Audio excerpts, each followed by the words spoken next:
والصلاة والسلام على عباده الذين اصطفى أما بعد فقد قال الله تعالى في الكلام المجيد والفرقان الحميد الحمد لله فاطر السماوات والأرض جاعل الملائكة رسلا أولي أجنحة مثنى وثلاث ورباع يزيد في الخلق ما يشاء ان اللہ علی کل شیء قدیر ما یفتح اللہ للناس من رحمت فلا ممسک لها وما یمسک فلا مرسل له وقال النبی صلی اللہ علیہ وسلم اللہم لا مانع لما اعطیت ولا معطی لما منعت ولا ينفع ذا الجد منك الجد سبحان ربک رب العزة عما یصفون وسلام علی المرسلین والحمد للہ رب العالمین اللہم صل علی سیدنا محمد وعلی آل سیدنا محمد وبارک وسلم اللہم صل علی سیدنا محمد وعلی آل سیدنا محمد وبارک وسلم۔ اللہ جل جلالہ نے ہر انسان کو دیکھنے کے لیے آنکھیں، سننے کے لیے کان اور بولنے کے لیے زبان دی ہے، چیزوں کو پکڑنے کے لیے، کام کرنے کے لیے 2 ہاتھ دیے ہیں، چلنے کے لیے 2 پیر دیے ہیں،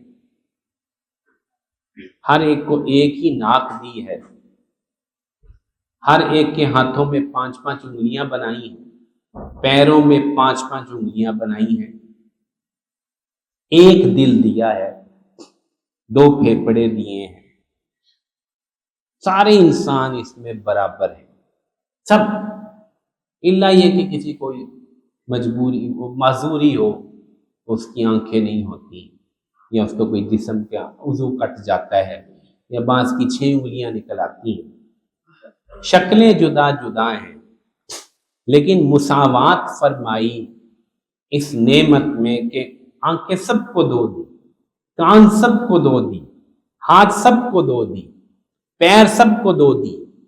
یہ مساوات انسان کو نظر نہیں آتی، یہ نظر نہیں آتی اس کو، یہ عام سی بات، سب کو پتہ چلتا ہے ان کے بھی 2 آنکھیں ہیں، ان کے بھی 2 آنکھیں، ان کی بھی 2 آنکھیں، ناک بھی سب کا ایک ہے، دل بھی ایک ہے، سب کو مساوات کی، لیکن یہ نظر نہیں آتی۔ اور جس چیز میں مساوات نہیں کی وہ سب کو نظر آتا ہے۔ مال میں مساوات نہیں، اب بندہ بڑا پریشان جاتا ہے، فلاں اوپر ہے فلاں نیچے ہے۔ علم میں مساوات نہیں، تعلیم میں مساوات نہیں، بعض کا علم زیادہ ہے بعض کا کم، سمجھ میں مساوات نہیں، بعض ذہین ہے فطین ہے، بعض میرے جیسے سادہ ہے، اس میں مساوات نہیں بنے۔ تو جس چیز میں مساوات بنائی ہے وہ تو ہمیں نظر نہیں آتی، اور جس میں مساوات نہیں کی اپنی حکمت سے، کس سے بولو بھائی، اپنی حکمت سے، وہ ہمیں بہت پریشان کرتی، بہت ٹینشن ہوتی بندے۔ یقین مانیے کہ اللہ جل جلالہ نے یہ معاملات فرشتوں میں بھی کیے۔ میں نے آیت آپ کے سامنے پڑھی ہے، الحمدللہ فاطر السماوات والارض جاعل الملائکۃ رسلا اولی اجنحۃ مثنی وثلاث ورباع۔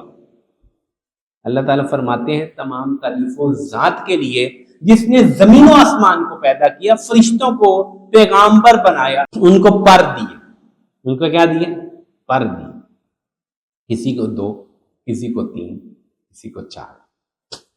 یزید فی الخلق ما یشاء، اللہ جس کو چاہتے ہیں خلقت میں بڑھا دیتے ہیں۔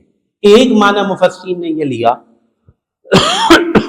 کہ اس سے پر ہی مراد ہے، اس سے پر ہی مراد ہے، خلقت میں بڑھا دیتے ہیں، پر مراد ہے۔ تو جبرائیل علیہ السلام کو اللہ تعالیٰ نے کتنے پر دیے ہیں بولو بھائی، کسی کو پتہ ہے؟ کتنے پر ہیں جبرائیل علیہ السلام کے؟ 600. کتنے ہیں؟ 600.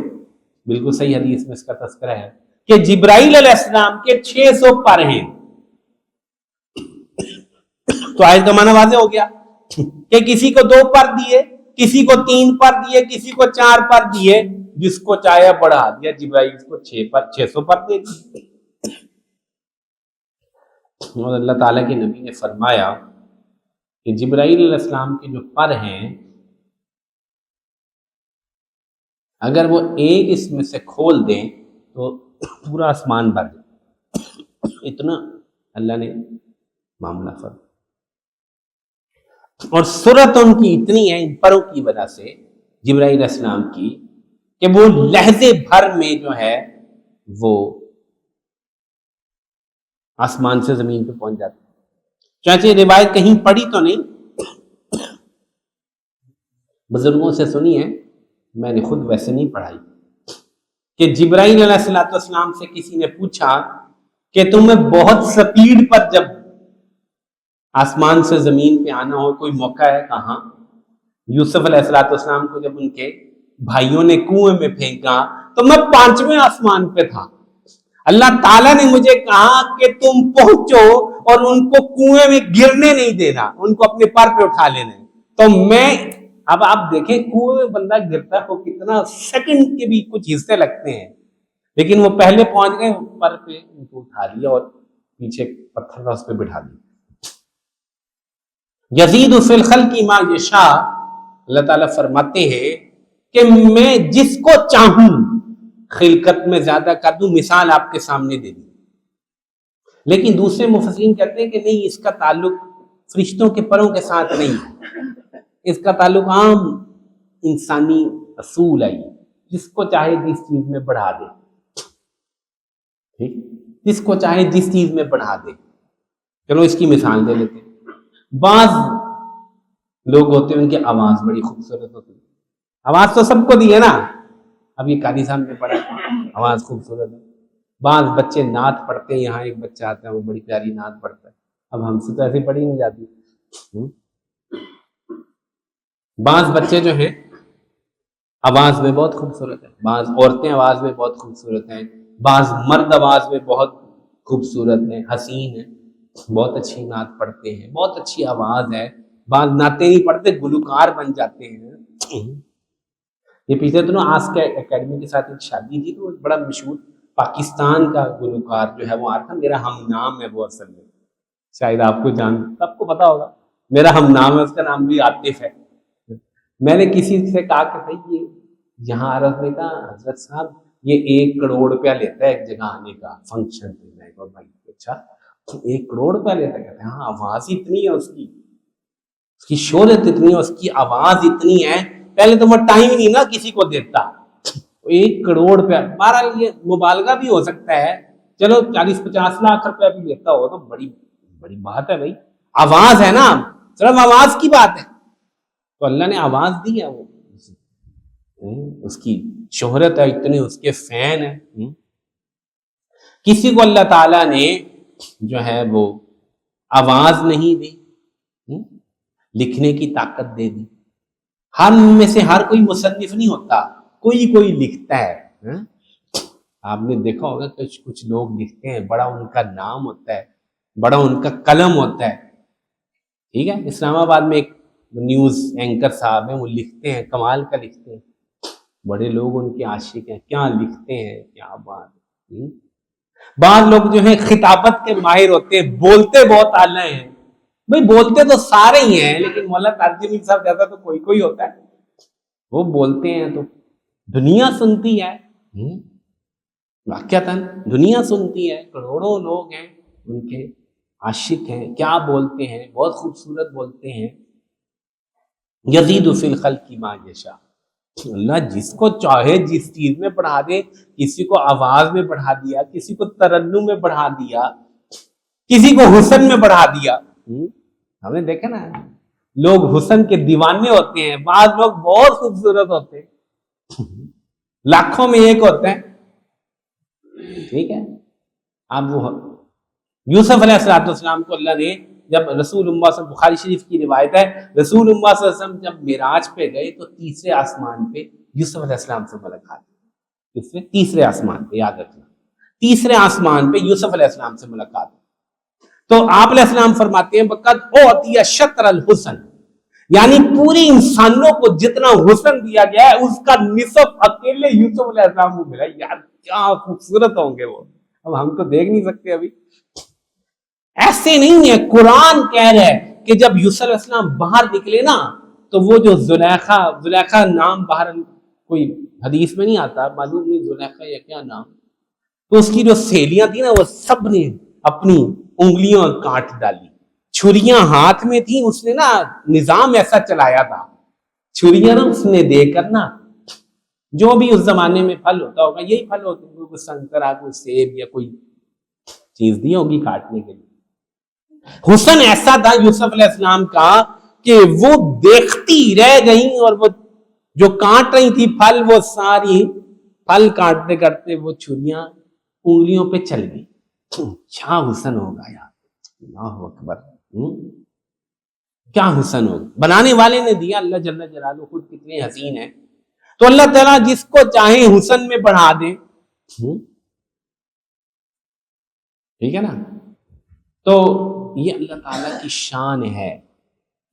آنکھیں دو ہیں، کان دو ہیں، بولتے سارے ہیں، ہاں کوئی بولتا بہت خوبصورت ہے، کسی کی آواز بہت خوبصورت ہے، کسی کا بیان بہت خوبصورت ہے۔ ایکٹنگ بڑے لوگ کرتے ہیں، بڑے بڑے ایکٹر ہوتے ہیں، بڑے بڑے جو بہت ان کو ایکٹنگ آتی ہے، بڑا ان کا نام ہوتا ہے بھائی، دنیا دیوانی ہوتی ہے ان کی۔ تو میرے بھائیو یہ تقسیم میرے رب نے کی، یزید فی الخلق ما یشاء، ہاں یاد رکھنا، اللہ خود فرما جس کو چاہوں میں بڑھا دوں، اس میں کوئی کمال نہیں ہوتا، یہ دوسری بات سمجھنے کی، اس میں کوئی کمال نہیں ہوتا، یہ سب گاڈ گفٹڈ ہوتی ہیں، یہ چیزیں عطائی ہوتی ہیں، کیونکہ اللہ فرما رہے ہیں جس کو میں چاہوں بڑھا دوں، اس میں کسی کا کوئی کمال نہیں ہے۔ میں چاہوں بھی تو میری آواز میں ترنم نہیں پیدا ہوتا، میری بیگم تو مجھے کہتی ہیں کہ آپ مناجات نہ پڑھا کریں، کسی بچے سے پڑھایا کریں، آپ پڑھنی نہیں آتی آپ کو، ترنم نہیں، اب اس کو دے رہے ہیں آپ، ماشاءاللہ بہت اچھی پڑھتے۔ تو اسی طرح آپ سوچتے جائیں گے تو آپ کو پتہ چلے گا کہ اللہ جل جلالہ کی کیا حکمتیں ہیں، کیا شانیں ہیں اس کی، وہ جس کو چاہتا ہے جس چیز میں بڑھا دیتا ہے۔ اب آ جائیں مال پہ، آ جائیں آپ، کاروبار کرنے کی صلاحیت ہے ایک بندے کو، اللہ جل جلالہ دیتے ہیں، وہ مٹی میں ہاتھ ڈالتا ہے سونا ہو جاتا ہے، یقین مان، ایک کام کرتا ہے، لوگوں کے اتنے سے ملٹیپل جو ہے وہ ٹریڈنگ شروع کر رکھی ہے، ادھر بھی بزنس ادھر بھی بزنس ہے، اور بعض لوگ ہیں بیچارے ان کو نہیں کام کرنا آتا، اللہ اکبر، یقین مانو وہ سونے کو ہاتھ ڈالتے ہیں وہ مٹی ہو جاتی ہے، ایک کام کرتا ہے، دوسرا کام کرتا ہے، تیسرا کام کرتا ہے، نہیں چلتا، ہمارے سامنے ساری بات نہیں دیتے، نہیں روزی کھلتی، بڑے بڑے پلان بناتے ہیں لوگ، بڑی بڑی اسکیمیں بناتے ہیں، انویسٹمنٹیں کرتے ہیں، نہیں اللہ رو نہیں دیتا۔ ایک آدمی اس گلی میں ہوٹل کھولتا ہے جہاں میں رہتا تھا گلبرگ میں، وہاں پیچھے ایک کوٹھی تھی، انہوں نے وہ بنا کے نا ہوٹل بنایا، تو میرے ہوتے ہوئے نا کہ 6 کو ہوٹل تو وہاں بدلے، جو ہوٹل وہاں بنتا تھا وہ چلتا ہی نہیں تھا، پھر وہ فلاپ ہو جاتا تھا، پھر اگلا کوئی آ جاتا، پھر اگلا کوئی قسمت آزمائی کرنے آتا تھا، وہ چلتا ہی نہیں تھا۔ اس سے 2 قدم پر چاشنی کے نام کا ایک ریسٹورنٹ تھا، وہاں اتنا رش ہوتا تھا، اتنا رش ہوتا تھا کہ سمجھ نہیں آتی تھی کہ یہ بندے آ کہاں سے رہے، گاڑیوں پہ گاڑیاں لگی ہوتی تھی وہاں، حالانکہ شاید 100 میٹر کا بھی فاصلہ نہیں ہوگا، 100 میٹر کا۔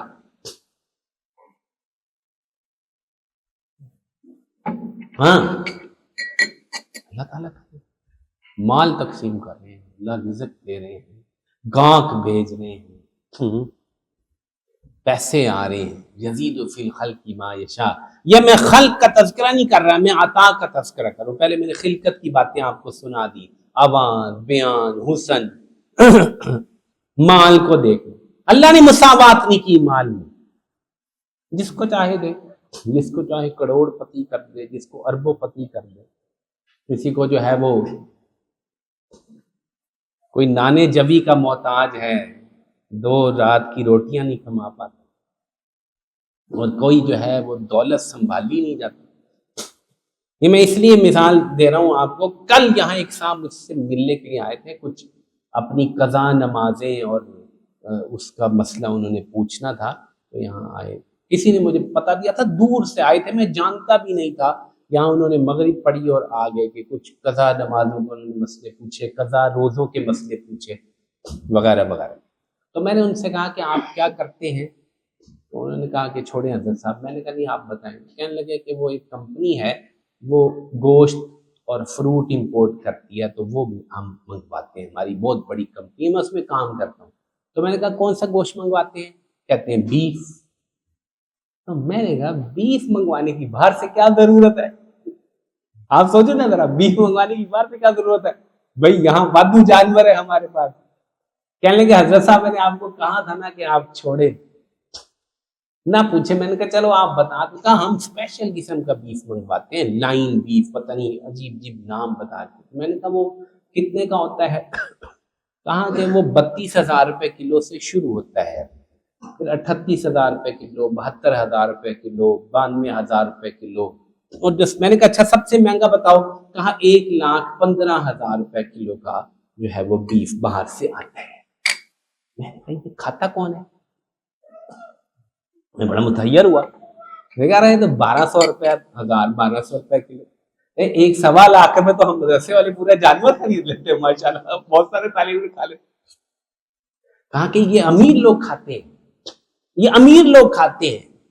یہاں بھی امیر ہے. کہاں یہاں بڑے بڑے امیر لوگ ہیں، وہ 72,000 روپے کلو والا گوشت کھاتے ہیں. تو سمجھ نہیں آ رہی تھی کہ یہ کیا مسئلہ ہے. کہاں ہم الفتح پہ دیتے ہیں، اسٹوروں پہ دیتے ہیں، لوگ آتے ہیں، لوگ خریدتے ہیں، کھاتے ہیں. تو بہت متحیر ہوا. تو ظاہری بات ہے ایک آدمی 1,00,000 روپے کا 1 کلو گوشت خریدتا ہے، دوسرا غریب جو ہے وہ سال میں 1,00,000 روپے نہیں کماتا. اللہ اکبر. آپ حیران ہوں گے، تقسیم ہے رب ذوالجلال کی، حکمتیں ہیں اس کی. انسان اعتراض بھی کر سکتا، یقین مانیے انسان اعتراض بھی کر سکتا. انسان کو کیا حق پہنچتا ہے اعتراض کرے؟ انسان کی کیا اوقات ہے کہ وہ اعتراض کرے؟ دینے والا دے رہا ہے، جس کو چاہے جتنا چاہے دے. تو اسی طرح میرے بھائیوں، اللہ جل جلالہ نے مختلف قسم کی چیزیں اپنی حکمت سے تقسیم کی ہیں. کسی کو بادشاہ بنایا ہے، کسی کو فقیر بنایا ہے، کسی کو مالدار بنایا ہے، کسی کو ذمہ دار بنایا ہے، کسی کو ہاری بنایا ہے، کسی کو عقل دی ہے بہت، کسی کو حسن دیا ہے، کسی کو آواز دی ہے، کسی کو مال دیا ہے. تقسیم اللہ جل جلالہ کی ہے. کس کی تقسیم ہے؟ اللہ. کرنے والا وہ ہے، بانٹنے والا وہ ہے، اس کی مرضی چلتی ہے.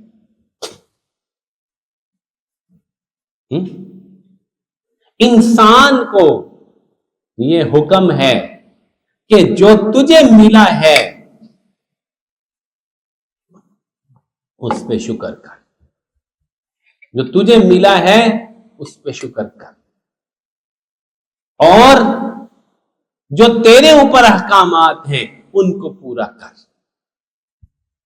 ایک آدمی غریب ہے، تو زکوٰۃ کا حکم ہی نہیں، اس پہ حج کا حکم ہی نہیں ہے، اس پہ قربانی کا حکم ہی نہیں ہے، نہیں حکم نا اس پہ، مال ہی نہیں ہے اس کے پاس. ہاں نماز کا اس کو حکم. جو تجھ پر حق ہے، جو تجھ پر واجب ہے وہ کر، دوسروں کو نہ دیکھ، دوسروں کو نہ دیکھ، وہ کر جو تیرے پاس ہے، جو تو کر سکتا ہے. ہاں لیکن میں نے آپ کو عرض کیا کہ انسان کا مسئلہ یہ ہے کہ انسان ہر وقت دوسروں کو دیکھتا ہے، ہر وقت دوسروں کو دیکھتا ہے، اپنے حال پہ غور نہیں کرتا، دوسروں کو دیکھتا ہے، دوسروں کے مال کو دیکھتا ہے، دوسروں کے سامان کو دیکھتا ہے، ٹھیک ہے، اور دوسروں کے عیوب کو دیکھتا ہے، دوسروں کی نعمتوں کو دیکھتا ہے۔ تو یہ جو دوسروں کو دیکھنے والی جو ایک عادت ہے نا انسان کی، یہ بہت عجیب ایک انسان کی خصلت ہے، دوسروں کو دیکھنا، دوسروں کو دیکھنا۔ اس سے نا بہت ساری روحانی اور معاشرتی بیماریاں پیدا ہوتی ہیں۔ ان سب کا تعلق دوسروں کو دیکھنے کے ساتھ ہے۔ یقین مانیں آپ، اگر انسان اپنے حال پر غور شروع کر دے، دوسروں کو دیکھنا چھوڑ دے، تو اس کی زندگی بہت آسان ہو جائے گی، بہت آسان ہو جائے گی، لیکن وہ ایسا نہیں کرتا۔ نتیجتاً وہ کسی کا عیب دیکھتا ہے تو اس کے دل میں تحقیر پیدا ہوتی ہے، کسی کا عیب دیکھتا ہے اس کا مذاق اڑاتا ہے، تمسخر کرتا ہے۔ اللہ تعالیٰ فرمائے لا یسخر قوم من قوم ولا نساء من نساء عسى ان يكن خيرا منهم عسى ان يكونوا خيرا منهم عسى ان يكن خيرا منهن۔ مت دیکھو دوسروں کے عیب، مت مذاق اڑاؤ دوسروں کا، ہو سکتا ہے وہ تم سے بہتر ہو ایمان میں، عمل، کیوں دیکھو، کیوں تمہیں شوق ہے دوسروں کو دیکھو؟ یا حسد پیدا ہوتا ہے۔ حسد ایک ایسی عجیب بیماری ہے، بہت عجیب بیماری حسد، بہت عجیب بیماری حسد۔ کیا ہوتا ہے؟ حسد پیدا ہوتا ہے۔ حسد کیا ہوتا ہے؟ تمنا زوال نعمت عن صاحبها، تمنا زوال نعمت عن صاحبها، اس بات کی تمنا کرنا کہ فلاں کی یہ نعمت زائل ہو جائے۔ کیوں؟ اس کو برا لگتا ہے، اس کو کیوں یہ نعمت ملی ہے، اس کو یہ کیوں چیز ملی ہے؟ تقسیم تو اللہ کی ہے، جیسے میں نے شروع میں بیان کر دیا آپ کے سامنے، یزید فی الخلق ما، اللہ جس کو چاہے جو دے دے۔ حاسد جو ہے وہ اللہ تعالیٰ کی تقسیم پر اعتراض کا مرتکب ہوتا ہے، کیوں اس کو یہ ملی ہے، یہ اس سے چھن جائے، یہ نعمت ختم ہو جائے اس کی۔ حسد کے کئی درجے ہوتے ہیں، ٹھیک ہے، عورتوں میں حسد پایا جاتا ہے، مردوں میں حسد پایا جاتا ہے، دوسرے کی نعمت دیکھتا ہے اس کو پریشانی ہوتی ہے۔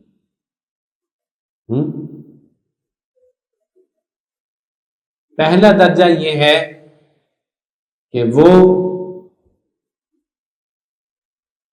کیا چاہتا ہے، وہ چاہتا ہے کہ یار یہ نعمت مجھے کیوں نہیں ملی، مجھے کیوں نہیں ملی، اس کو کیوں ملی، اچھا نہیں ہوتی اس کو، بس یہ پہلا درجہ ہے۔ دوسرا درجہ، یہ ہمارے حضرت جی پیر ذوالفقار صاحب نے درجے بیان کیے تھے ایک بیان میں، وہ آج یاد آئے آپ کو سنا رہے ہیں۔ پہلا درجہ کیا بیان کیا میں نے؟ اس کو کیوں ملی ہے، اس کو کیوں ملی ہے، پہلا درجہ۔ دوسرا درجہ، اس سے ختم ہو جائے مجھے مل جائے۔ پہلا درجہ تھا اس کو ملی کیوں ہے، دوسرا درجہ اس سے چھن جائے مجھے مل جائے، دولت میں، مال میں، حسن میں، درجے میں، مقام میں، اسے مل جائے، اس سے چھن جائے مجھے مل جائے۔ تیسری بات، اس سے چھن جائے مجھے ملے نہ ملے، اس کے پاس نہ رہے، اس کے پاس نہ رہے، ٹھیک ہے۔ اب میں وہ واقعہ سناتا ہوں جو میں نے مہد الفقیر میں حضرت سے سنا۔ یہ ایک فرضی واقعہ ہے، ان حضرت نے اس کو بڑی تفصیل سے بیان کیا تھا، پرانی بات ہے۔ حضرت نے فرمایا کہ دو کزن تھے، ایک بستی میں رہتے تھے، ایک کزن تھے، دو رشتہ دار تھے، وہ ایک بستی میں رہتے، دونوں کی کچھ مالی تنگی تھی دونوں کے اوپر۔ ایک آدمی ان میں سے ذرا جو ہے وہ نیک نمازی پرہیزگار تھا، اس نے کہا معاملہ تو چلتا نہیں ہے، چلو دنیا تو مشکل کٹ ہی رہی ہے، کسی جنگل غار میں جاتا ہوں، وہاں کوئی عبادت وغیرہ کرتا ہوں۔ تو وہاں چلا گیا، کافی 2-3 مہینے وہاں عبادت وغیرہ کرتا رہا۔ ایک دن آواز آئی، مانگ میرے بندے، مانگ میرے بندے، کیا مانگتا ہے؟ اس نے کہا اللہ روٹی نہیں چلتی، 2 وقت کا کھانا مل جائے کرے، میری زندگی آسان ہو جائے گی۔ وہ درخواست منظور ہو گئی، اور جو ہے ان کے گھر میں 2 وقت کا کھانا اس کا سبب لگ گیا۔ جو بھی کھانا آ رہا ہے، گوشت آ رہا ہے، چاول آ رہے ہیں، بریانی، پلاؤ، جو بھی آپ سمجھ لیں۔ جو اس کا کزن تھا وہ بڑا پریشان کہ یہ کیا مسئلہ بن گیا۔ اس نے اپنی بیوی کو کہا کہ جا اس کے گھر جا، اس کی بیوی سے تو نے تحقیق کرنی ہے کہ یہ چکر کیا ہے، یہ کہاں سے آ رہا ہے۔ وہ پہنچ گئی۔ اب عورتوں کی عادت ہوتی ہے، ان سے پیٹ میں بات نہیں رہتی۔ اس نے پہلے تو اس نے بہت سختی سے منع کیا تھا اپنی بیوی کو، دیکھ بتانا نہیں ہے کسی کو۔ اب وہ ادھر سے پوچھ، بھائی بتاؤ یہ۔ حضرت کے الفاظ بتاتا ہوں کہ آپ حضرت نے فرمایا کہ بعض لوگ ٹکی ہو جاتے ہیں، بعض لوگ ٹکی ہو جاتے ہیں، وہ ٹکی ہو گئی کہ مجھے بتا ہے کیا۔ اس نے پھر آخرکار بتا دیا، کیسے میرا خامن کیا تھا فلاں جگہ غار میں 3-4 مہینے عبادت کی۔ تو وہ آیا، اس نے گھر آ کے عورت آئی، اپنے خامن کو بتایا، اس نے کہا جلدی کر، میرا بستر تیار کر، توشہ وشہ دے، میں جا رہا ہوں اس غار میں۔ لو جناب، اس نے بھی اسی پیٹرن پہ اس سے وہ لیا سامان، اپنی بیوی سے کوئی بستر لیا، وہ پہنچ گیا اسی، وہ ساری معلومات کر لی تھی، اس غار میں بیٹھ گیا، عبادت شروع کی، سجدے شروع کیے۔ 3-4 مہینے گزرے تو آواز آئی، مانگ میرے بندے، کیا مانگتا ہے۔ وہی آواز آ گئی نا، مانگ میرے بندے کیا مانگتا ہے۔ اب خیال آپ یہ بھی کہے گا کہ میری 2 وقت کی روٹی شروع ہو جائے۔ تو اس نے کہا کہ اللہ جی، وہ جو میرا ہمسایہ ہے نا، اس کی آپ نے روٹی شروع کی ہے، اللہ وہ روٹی بند کر دے۔ اس کی دعا کیا کی؟ اللہ وہ روٹی اس کی بند کر دے۔ یہ ہے حسد کا وہ درجہ، مجھے ملے نہ ملے، اس میرے دوست سے نکل جائے۔ اور میں اصل میں اپنی والدہ صاحبہ کے اس مقولے کو بہت زیادہ یاد کرتا ہوں، اگرچہ میں نے اس کی سند نہیں کہیں دیکھی، لیکن پچھلے دنوں مجھے کسی نے اس کی سند بھی لکھ کر جو ہے وہ بھیجی۔ سلطان العارفین میں یا کسی اور جو ہے تصوف کی کتاب میں جو ہے وہ ابو اللیث سمرقندی رحمہ اللہ نے یہ بات بیان کی ہے۔ تو بہرحال یہ چونکہ حدیث نہیں ہے، بات ہے بزرگوں کی بتلائی ہوئی۔ اماں جان رحمۃ اللہ علیہ اس کو بہت بیان کیا کرتی تھی، بہت بیان کرتی تھی، اکثر عورتوں میں بیان ہوتا تھا ان کا۔ تو وہ کہتی تھی کہ حضرت عیسیٰ علیہ السلام جا رہے تھے، کہ بھائی ذرا توجہ فرمائیے بات، حضرت عیسیٰ علیہ السلام جا رہے تھے تو شیطان ان کو مل گیا، 2 گدھے اس کے پاس تھے، دونوں پہ مال لدا ہوا تھا۔ تو حضرت عیسیٰ نے پوچھا، اور لعین تو کدھر جا رہا ہے؟ اس نے کہا حضرت جی مال بیچنے جا رہا ہوں۔ کیا کرنے جا رہا ہوں؟ مال بیچنے جا رہا ہوں۔ تو حضرت نے کہا کہ یہ کیا ہے ان گدھوں پر، کون سا مال ہے جو تو بیچنے جا رہا ہے؟ تو اس نے کہا کہ حضرت یہ جو گدھا ہے نا، یہ والا، اس پہ دنیا کی محبت ہے، یہ میں بیچنے جا رہا ہوں۔ کیا ہے؟ دنیا کی محبت۔ تو حضرت نے کہا یہ کون خریدے گا؟ کہا حضرت یہ عورتیں خریدیں گی، عورتیں۔ کون خریدیں گی؟ اس کا خریدار کون ہے؟ انہوں نے کہا جی عورتیں، دنیا کی محبت خریدیں۔ ٹھیک، بہت عورتوں کو دنیا سے محبت ہوتی ہے، چیزوں سے محبت، مکان، کپڑے، جوتی، زیور۔